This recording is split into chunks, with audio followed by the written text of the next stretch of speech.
A vivir que son 2 días. Javier del Pino.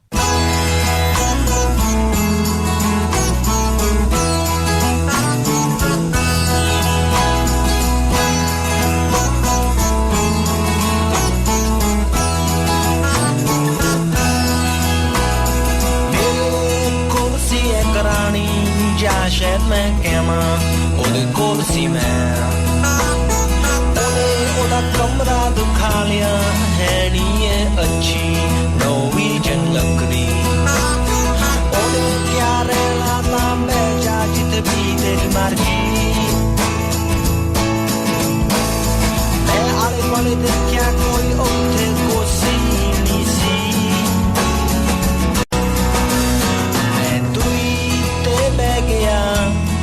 समा सोच के ओदी शराब पी के असी 2 बजे तक गल्लां कीतियां फे ओने क्या सौंदा समा हो गया. Ramón Lobo, buenos días. Muy buenos días, aquí en solitario. Oye, estaba pensando, pero tu casa cae en zona no confinada, pero ¿tu madre está en zona confinada o en zona no? Mi madre no está todavía en zona confinada y yo estoy como muy cerca de la SER, o sea que nos confinarán todos juntos. Sí, es verdad. Estaba pensando que tenemos 2 personas de las que podríamos hablar ahora un ratito largo y tendido, de Ruth Bader Ginsburg o de Isabel Díaz Ayuso.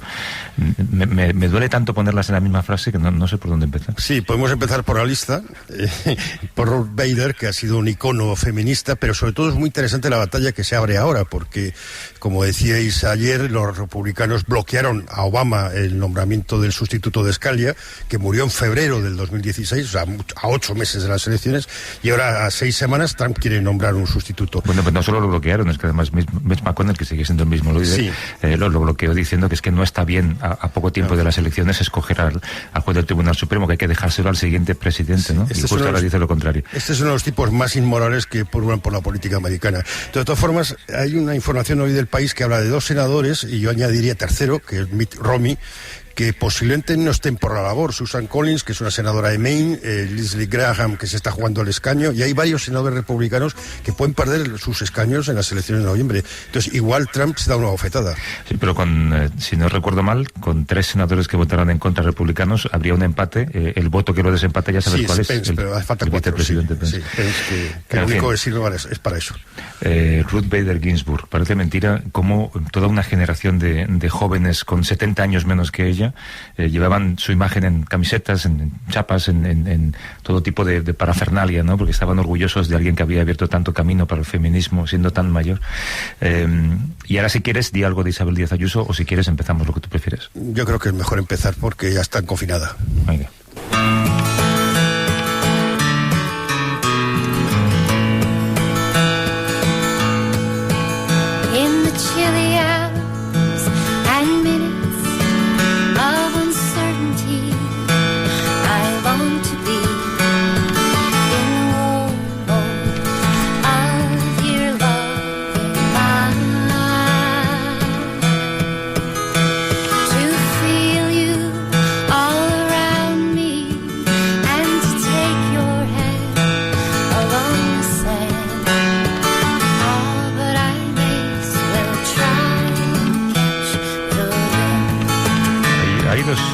Paralelas, en realidad. La del coronavirus la conocemos perfectamente, provoca una reacción rápida debido al gran número de muertos que está dejando, pero hay otra que estamos viviendo como en un telón de fondo, que es la de clima, igual de grave, que parece estar relegada a ese segundo plano.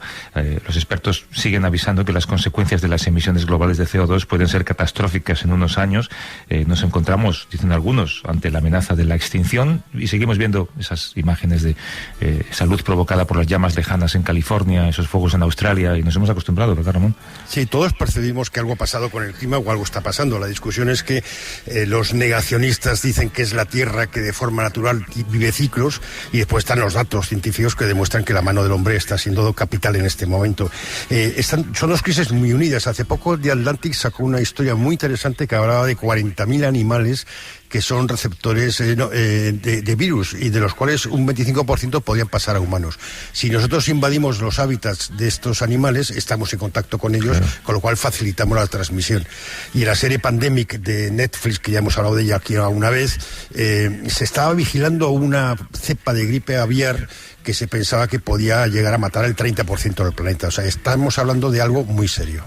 Luego está la otra vertiente, que es la del puro capitalismo, ¿no? Gran parte de la población mundial ha estado confinada estos meses, pero de cara a la nueva normalidad, los síntomas de recuperación económica pues intuyen o anticipan un poco más de lo mismo. Son gobiernos que han vuelto a fomentar el consumo y es un modelo de desarrollo basado en el ladrillo o en la especulación para reponerse de este año que estamos viviendo todos un poco en formato de pausa, ¿no? Al final volveremos a ser los mismos, a consumir de igual manera y a contaminar de igual manera. Sí, seguramente por el sistema es así. Este es un sistema que se basa en el crecimiento, en la ficción del crecimiento permanente, y es un sistema que se basa en un cortoplacismo tremendo.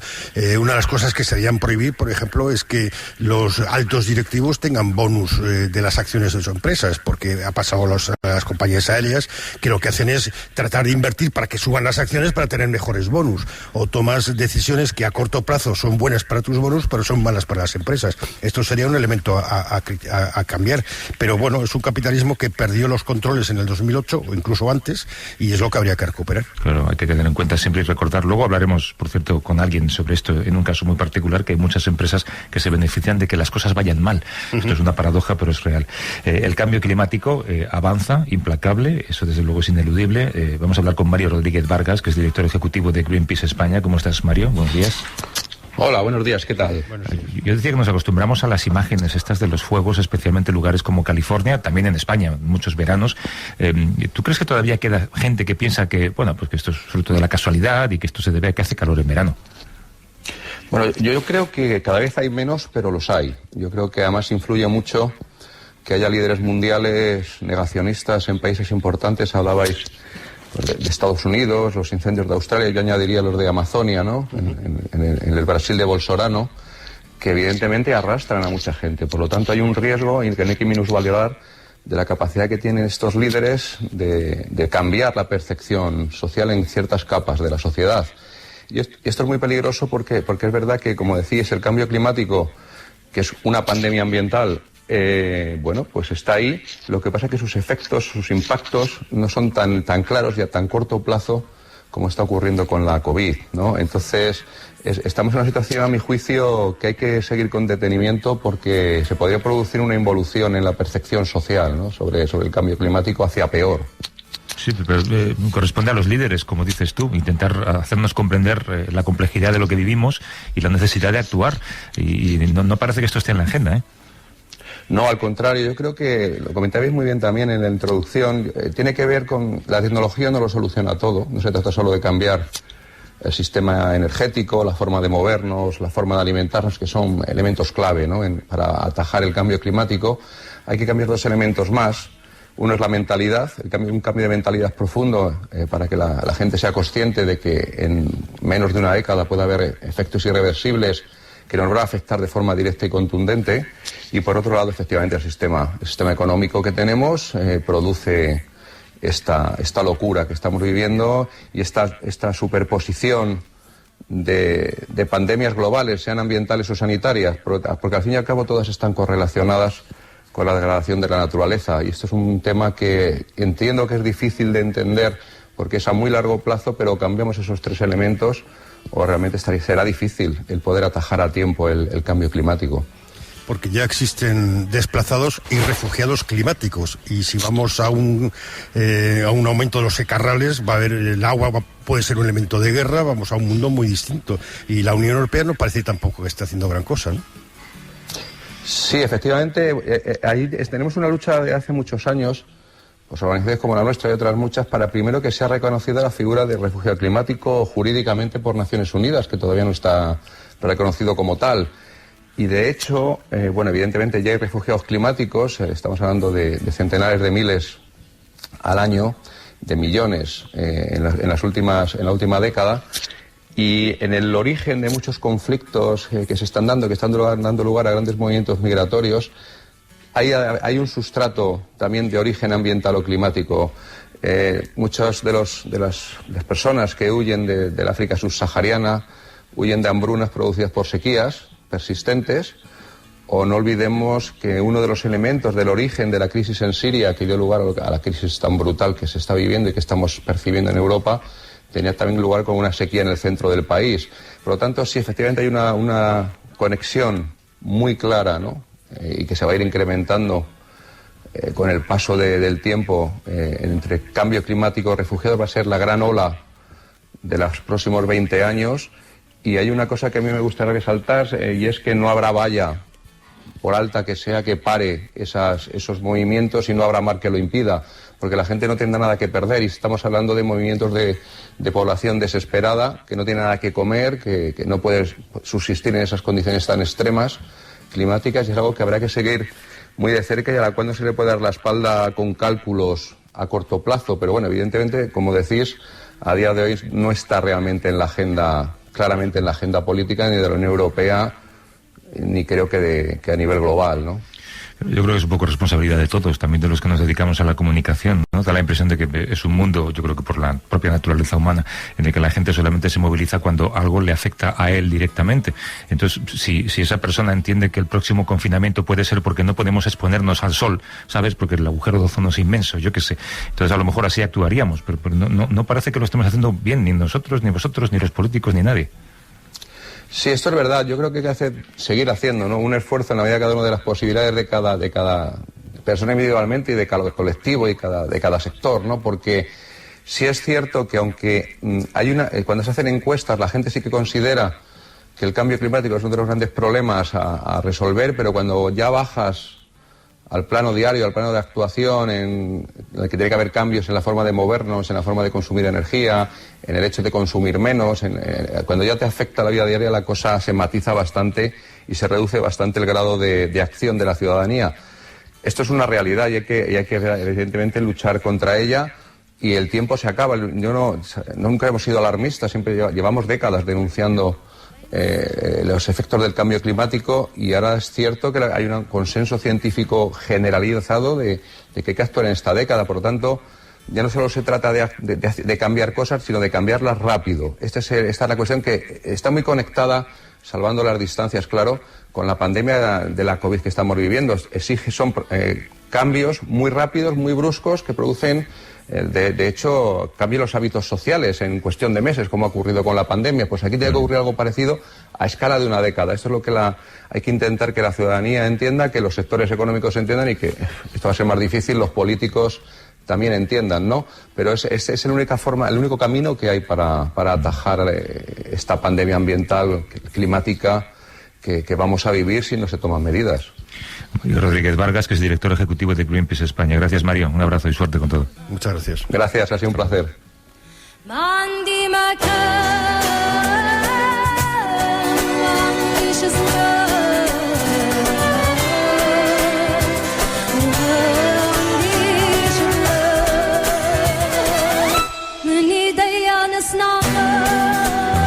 Ramón, de algo a lo que dedicamos tú y yo bastante atención. Esta semana se ha celebrado una ceremonia histórica en la Casa Blanca a la que han asistido Israel, Emiratos Árabes y Bahrein. El anfitrión, lógicamente, el presidente norteamericano, Donald Trump, que ha hecho de mediador en un supuesto acuerdo de paz que podría ser histórico. Según lo han vendido, los dos países del Golfo Pérsico establecen relaciones diplomáticas con Israel.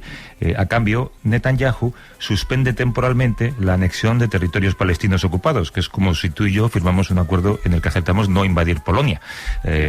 Pues habría que preguntar a Polonia, ¿no? Deja muchas dudas esta foto, ¿no? Sí, sobre todo la ausencia de los palestinos. No es un acuerdo de paz de Oriente Próximo que solucione uno de los problemas nucleares que pasa con los palestinos, y viola, que la situación actual viola varias normas internacionales y resoluciones de Naciones Unidas. El último acuerdo fue de 2 estados, y eso ya parece casi revolucionario plantearlo. Incluso el plan de Trump, el plan de paz de Trump que está detrás, en Israel ya ni siquiera se habla de plan, se habla de ideas, porque el gobierno israelí, Netanyahu, es experto en cambiar las palabras, ¿no?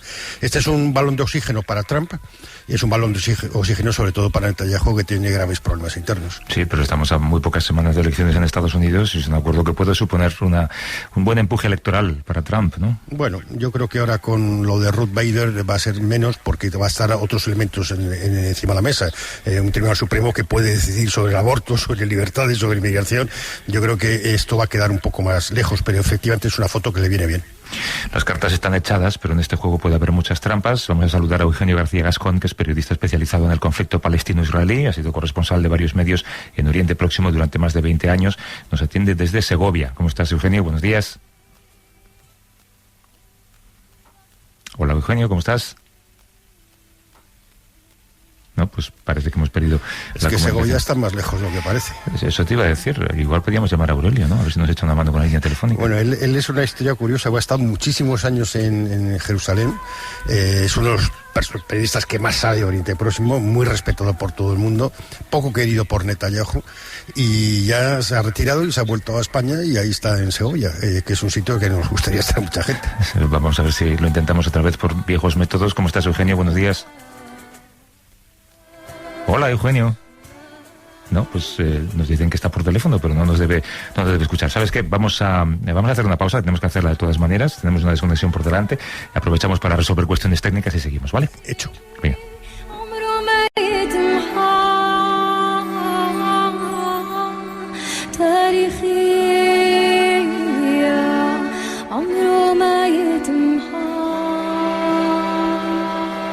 A vivir que son 2 días. Javier del Pino. Buenos días. En el sorteo del sueldazo del fin de semana celebrado ayer, el número premiado con 5.000 euros al mes durante 20 años y 300.000 euros al contado ha sido 47.194. Serie 16. Asimismo, otros 4 números y series han obtenido cada uno de ellos un sueldazo de 2.000 euros al mes durante 10 años. Puedes consultarlos en juegos11.es. Hoy tienes una nueva oportunidad con el sueldazo del fin de semana. Disfruta del día. Y recuerda, con los sorteos de la 11, la ilusión se cumple.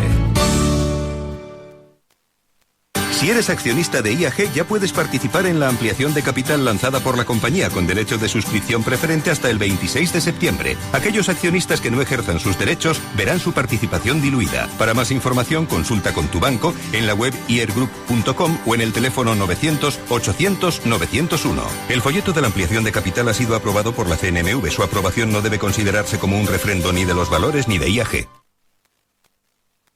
Fallamos al pensar que lejano es sinónimo de ajeno. Para comprender, suscríbete ahora a El País con un 20% de descuento y podrás leer de forma ilimitada todo el contenido digital de El País por solo 96 euros al año. Hazlo ahora en suscripciones.elpaís.com. Suscríbete a los hechos. El País. Una garantía de información contrastada y periodismo bien hecho. Un análisis plural de la realidad. Una mirada atenta a la gente. Así es, y continuará siendo la nueva temporada de Hoy por Hoy. Precisamente ahora, confía en Ángels Barceló. Confía en la líder de la radio española. Cadena SER, la radio.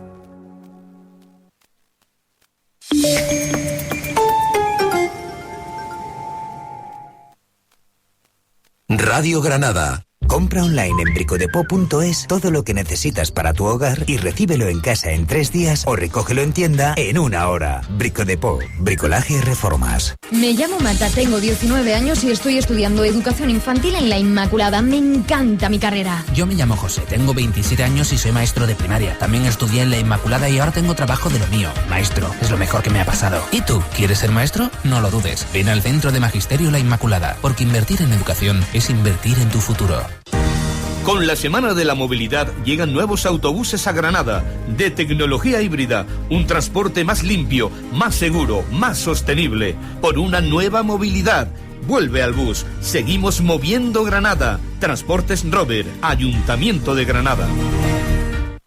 47ª Jornadas del Concurso Subasta Nacional de la Raza Ovina Segureña en Huéscar. El excelentísimo Ayuntamiento de Huéscar y la Asociación Nacional de Criadores de Ovino Segureño ANCOS te invitan a asistir al 47 Concurso Subasta Nacional de la Raza Ovina Segureña, del 22 al 26 de septiembre en el recinto ferial agroganadero La Almazara. No te lo puedes perder. Ven a Huéscar. Iñaki madruga cada día para ofrecerte su firma a primera hora. Entérate activando la alerta de nuestros comentarios en la aplicación de la SER. Además, podrás guardarlos, añadir a tu playlist personal o compartirlos. Toma el control de la SER. Lo que quieras, cuando tú quieras. Descárgate nuestra aplicación. Cadena SER, la radio. Hora 25 desde Granada. Viernes 25 desde el Palacio de Congresos de Granada. Hora 25 con Pepa Bueno. con la colaboración de la Diputación de Granada y Covirán. Descarga tu invitación en radiogranada.es.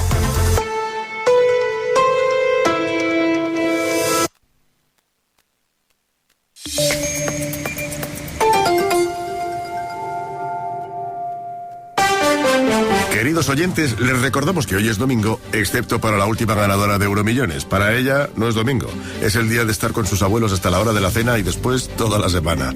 Porque cuando te toca Euromillones, en realidad lo que te toca es todo el tiempo del mundo para hacer con él lo que siempre has querido. El viernes 25 de septiembre, bote especial de 130 millones de euros. Euromillones, dueños del tiempo. Loterías te recuerda que juegues con responsabilidad y solo si eres mayor de edad. Antes decía, ¿un abogado yo? Si ya tengo a mi cuñada. Hasta que me pusieron problemas por el permiso de paternidad. Y pensé que si quería una solución profesional, mejor acudir a profesionales. Hazte de Legalitas y por solo 20 euros al mes siente el poder de contar con un abogado siempre que lo necesites. Y ahora por ser oyente de Cadena SER y solo si contratas en el 900-100-663, ahórrate un mes de Legalitas durante el primer año. Recuerda, 900-100-663. A vivir que son 2 días. Javier del Pino. Donde viven mientras huyen, donde no hay olvido ni porqué, donde el mar escupe los sueños de los que huyen y lo han perdido todo atrás. Invisibles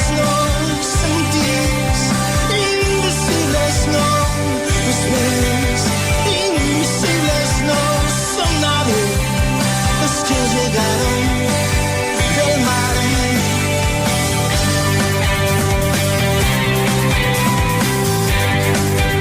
Sabes, Ramón, que en este programa intentamos siempre cuidar mucho el sonido, intentamos evitar líneas telefónicas, porque a veces suenan muy sucias, ¿no?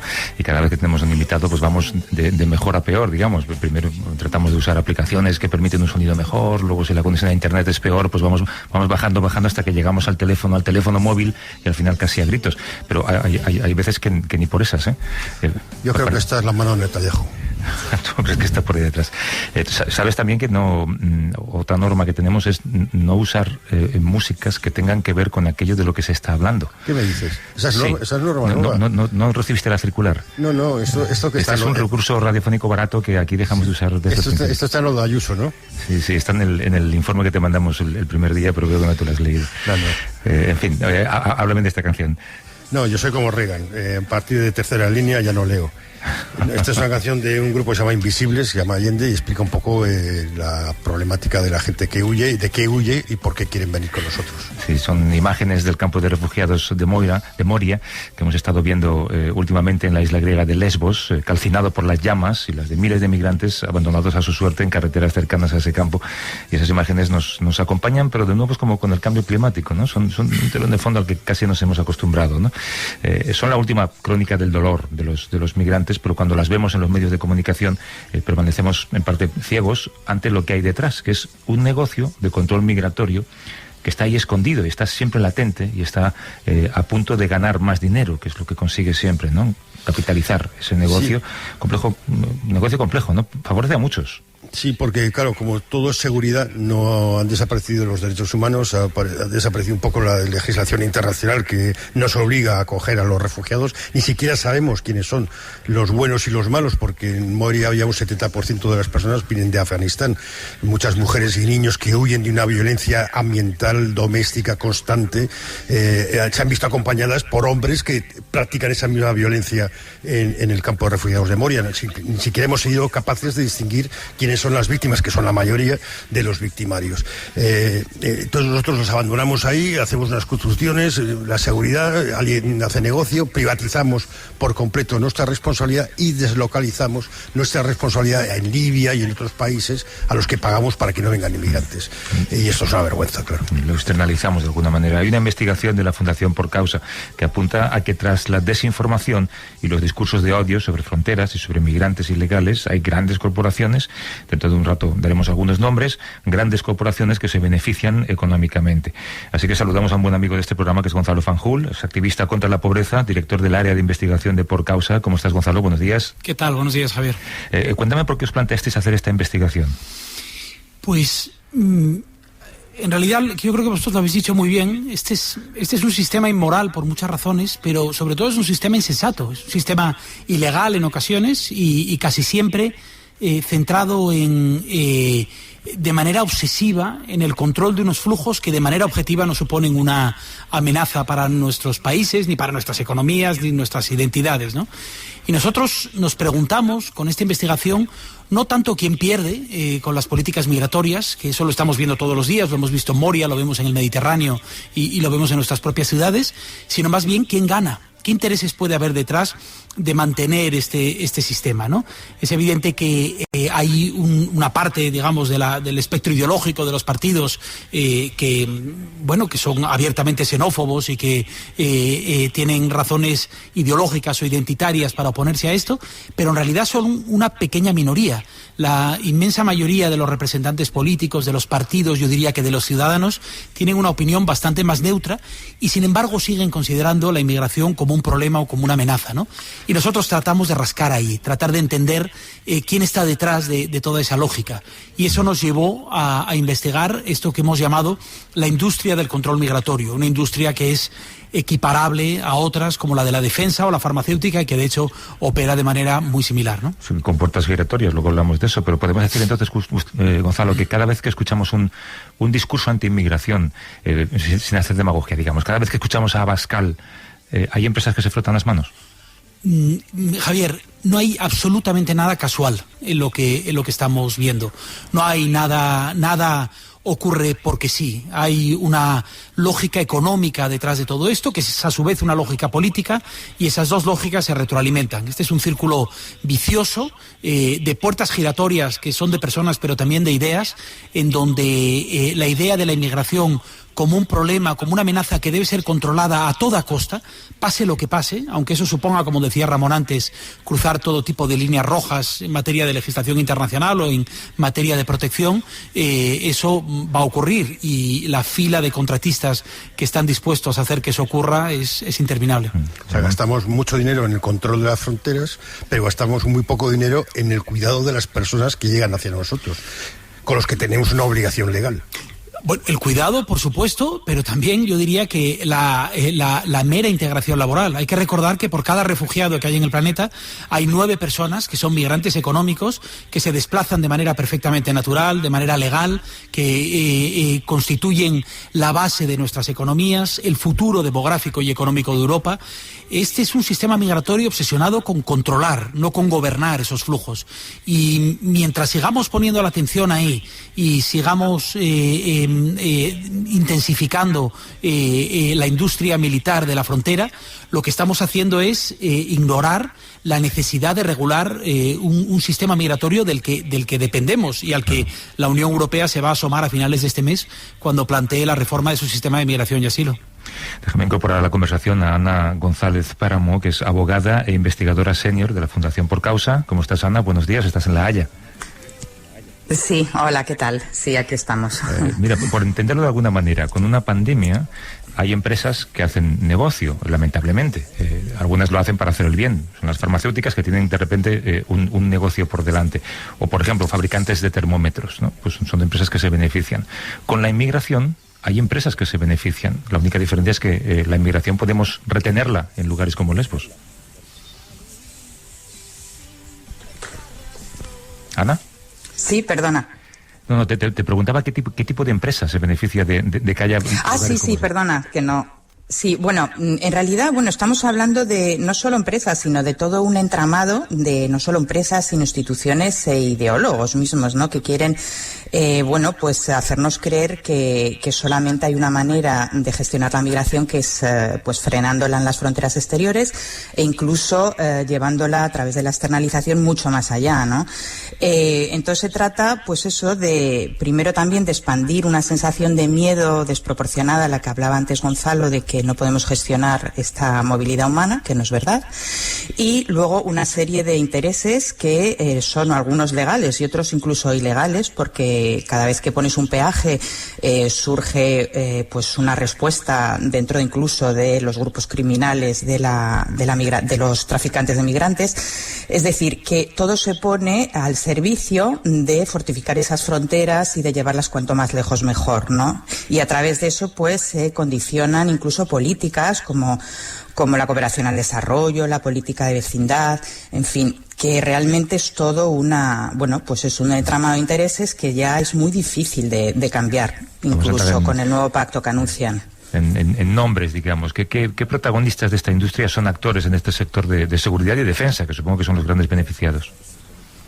Sí, bueno, pues son, sobre todo, si hablamos simplemente de las empresas, no solamente nos referimos, lógicamente, a lo que es la seguridad y la defensa, sino a todos aquellos servicios que sustentan este sistema antimigratorio. Estamos hablando, pues desde seguridad privada, a mantenimiento de perímetros fronterizos, centros de detención. Es decir, incluso los vuelos de repatriación.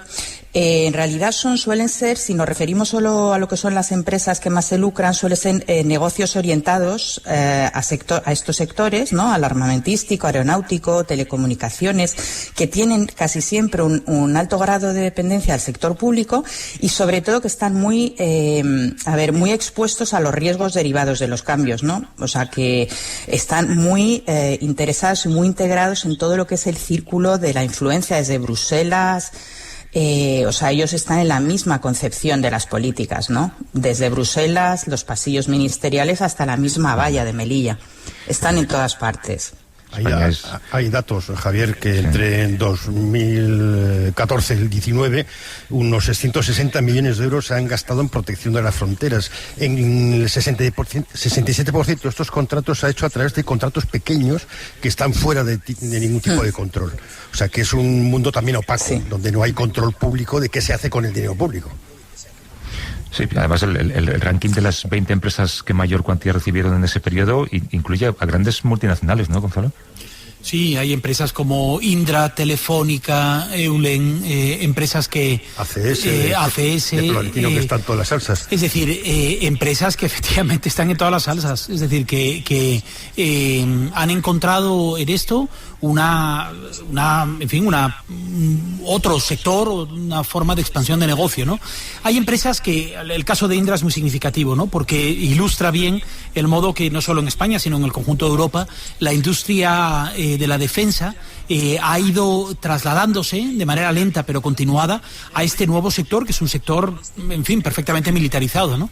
Hace unos años los investigadores de Por Causa tuvimos oportunidad de visitar la Feria del Control Migratorio que se celebró en Madrid, que se hace rotatoria en diferentes partes del mundo, cuando se celebró en Madrid, y aquello era absoluta pornografía del control migratorio. Es que me suena tan horrible, Feria del Control Migratorio. Es una feria del control migratorio, pero uno se pasea por allí mirando... Venden concertinas en kioscos. No, literalmente, Javier, ¿qué concertinas cortan más? La mayor empresa europea de concertinas es española. Es española, naturalmente. De Málaga.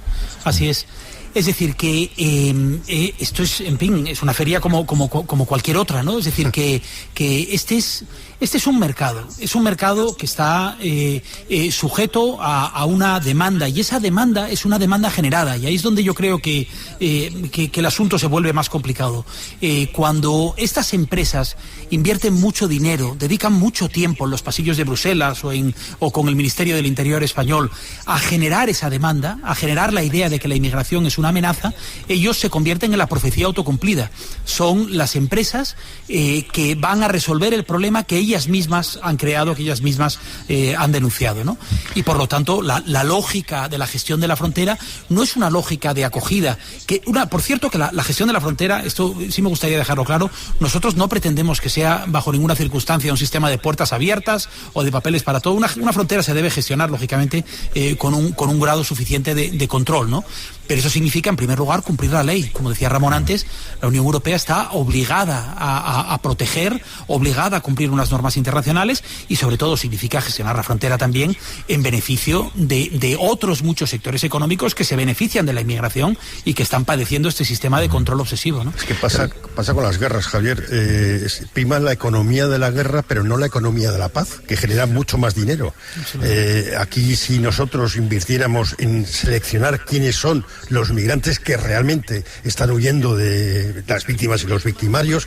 Somos unas sociedades que necesitamos mano de obra. Estados Unidos es un país construido por inmigrantes. Los Boat People de Vietnam están por todo el mundo y se han incorporado y han creado negocios y han aprendido los idiomas. Son gente que está deseando integrarse. Completamente. Si les damos los vehículos, lo harán. Yo me pregunto, Ana, cuando te pones a investigar esto, ¿te encuentras con transparencia o con un laberinto que te disuade un poco de seguir adelante? Sobre todo en cuanto al lado europeo es un auténtico laberinto, porque a veces incluso genera más confusión la inundación de datos, ¿no? Es una locura. O sea, solamente navegar en todos los datos que hay ya necesita un montón de tiempo, de gente en ello, de experiencia. Y luego en cuanto a España, que el equipo de análisis de datos, que solamente hemos estado a través del portal de transparencia, pero claro, un montón de contratos se quedan fuera por excusas por temas de seguridad. Tampoco hemos entrado en las subvenciones, pero de los 1.700 contratos que se han analizado, para que os hagáis una idea, conforme a la proporción que hablábamos, de todos, tan solo el 1,7% estaba dedicado a acogida e integración. Todo el resto era dedicado a perímetros fronterizos y detención y expulsión. O sea, que imaginaros. Pero sí, muy complicado a nivel europeo y, gran parte de lo que intentábamos encontrar está o en temas de seguridad, queda bloqueado por temas de seguridad, o en el caso europeo por demasiada abundancia y poca estructuración de los datos. Es muy difícil seguir el dinero. Yo recuerdo cómo nos llevábamos las manos a la cabeza cuando el vicepresidente Dick Cheney venía de una empresa de seguridad, Halliburton, que se beneficiaba de los contratos que luego él daba como vicepresidente. Pero es que entre las 20 multinacionales españolas y extranjeras que más dinero obtuvieron, vosotros en Por Causa habéis identificado al menos a 121 exaltos cargos del Estado con puestos de responsabilidad en consejos de administración y otros órganos de poder. Actualmente al menos 68 de esos 121 exaltos cargos siguen en nómina, y esas puertas giratorias incluyen a exministros, exaltos mandos del Ejército, exconsejeros autonómicos, exembajadores, exaltos mandos del Centro Nacional de Inteligencia. Por supuesto, porque estos siempre salen aristócratas, miembros de la familia real también están ahí metidos. Y me gustaría recordar, Gonzalo, que los partidos con mayor representación entre esos 121 exaltos cargos que han entrado y salido son del Partido Popular y del PSOE.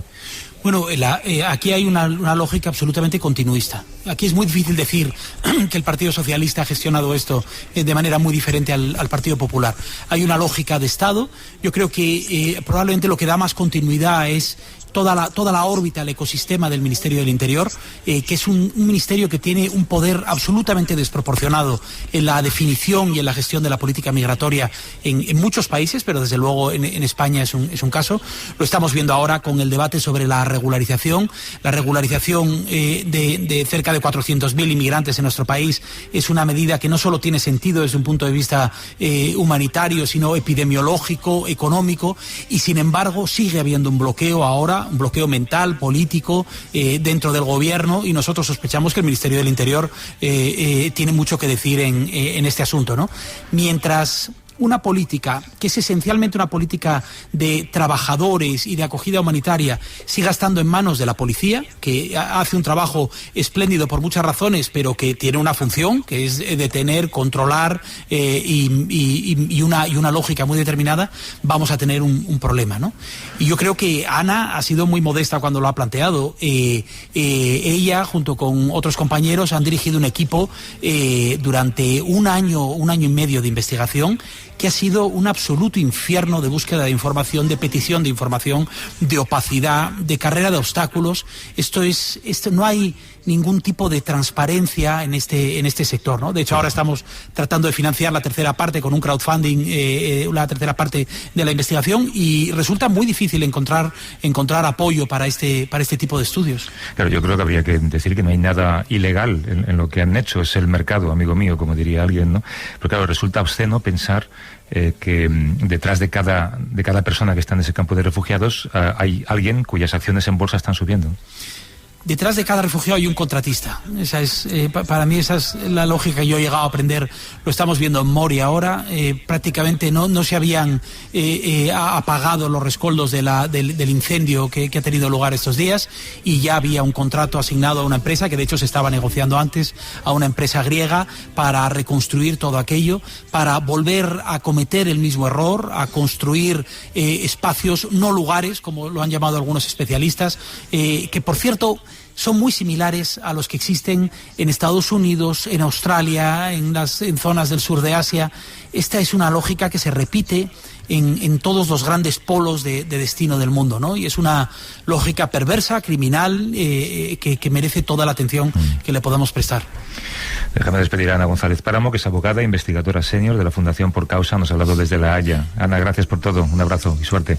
Gracias a vosotros. Hasta luego. Y Gonzalo Fanjul, es activista contra la pobreza, director del área de investigación de la Fundación Por Causa. Como siempre, Gonzalo, un abrazo fuerte y mucha suerte con todo. Muchas gracias a vosotros. Un abrazo. Hasta luego. Walk a mile in my shoes,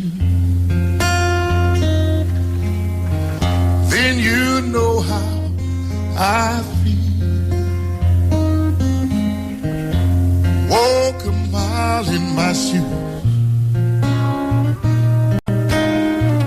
for you judge this man. If you walk in my shoes, you might understand. Mira, esta música, Ramón, me está recordando un caso similar, y es el de la privatización del sistema penitenciario en Estados Unidos, ¿no? La de empresas que se benefician de que haya mucha gente marginada, mucha gente a la que la sociedad deja aparte y acaba delinquiendo. El problema es el sistema.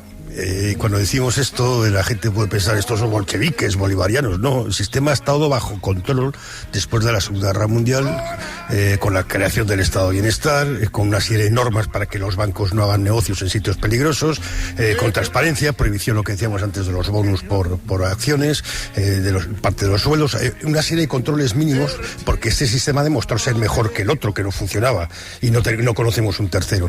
Pero lo que no es posible es que la persona, sea cual sea la persona, no esté en el centro en el centro de nuestra acción política. Sean inmigrantes, seamos nosotros en la sanidad, seamos lo que sea, solo está el dinero y siempre están los mismos actores. Sí, pero no mencionas en el origen el sistema del Estado del Bienestar, porque se suponía que el bienestar era el nuestro, claro, no el de los que los diseñaron. No, exacto, muy buena.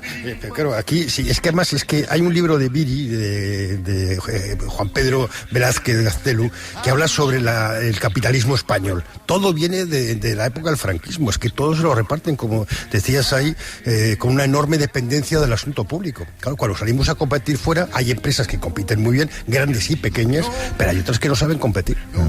Hasta luego, Ramón. Chao.